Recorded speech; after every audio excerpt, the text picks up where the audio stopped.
remembered his face ever afterwards, as having been more attentive.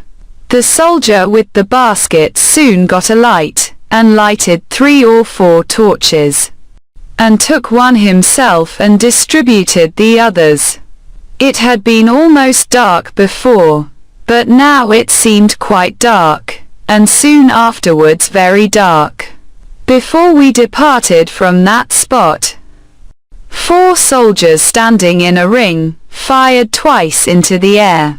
Presently we saw other torches kindled at some distance behind us, and others on the marshes on the opposite bank of the river. "All right," said the sergeant. "March." We had not gone far when 3 cannon were fired ahead of us with a sound that seemed to burst something inside my ear.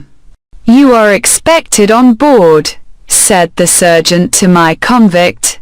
"They know you are coming. Don't straggle, my man. Close up here." The 2 were kept apart, and each walked surrounded by a separate guard.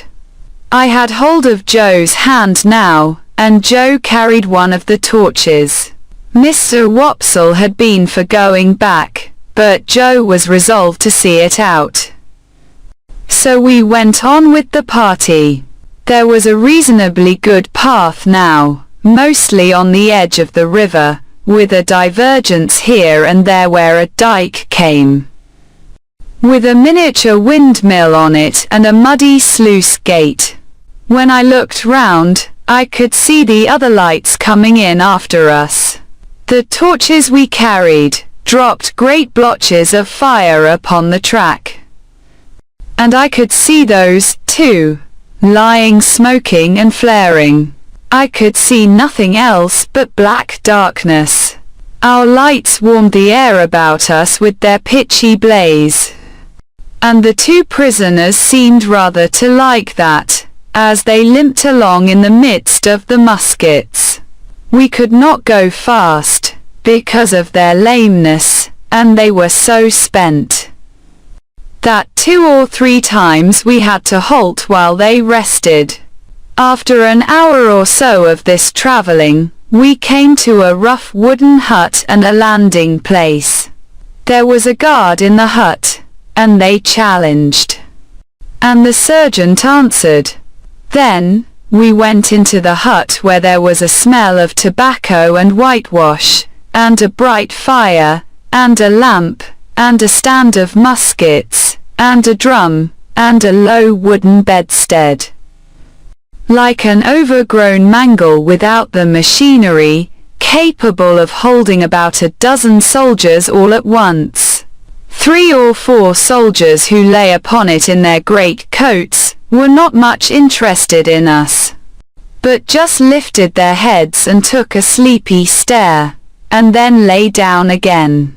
The sergeant made some kind of report, and some entry in a book, and then the convict whom I call the other convict was drafted off with his guard, to go on board first. My convict never looked at me, except that once, while we stood in the hut. He stood before the fire looking thoughtfully at it, or putting up his feet by turns upon the hob, and looking thoughtfully at them as if he pitied them for their recent adventures. Suddenly, he turned to the sergeant, and remarked, "I wish to say something respecting this escape. It may prevent some persons laying under suspicion along me." "You can say what you like," returned the sergeant, standing coolly looking at him with his arms folded. "But you have no call to say it here.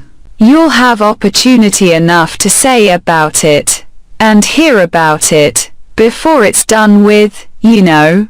"I know, but this is another pint. A separate matter. A man can't starve, at least I can't. I took some victuals, up at the village over yonder, where the church stands a'most out on the marshes." "You mean stole," said the sergeant. "And I'll tell you where from. From the blacksmith's. Halloa, said the sergeant, staring at Joe. Halloa, Pip, said Joe, staring at me.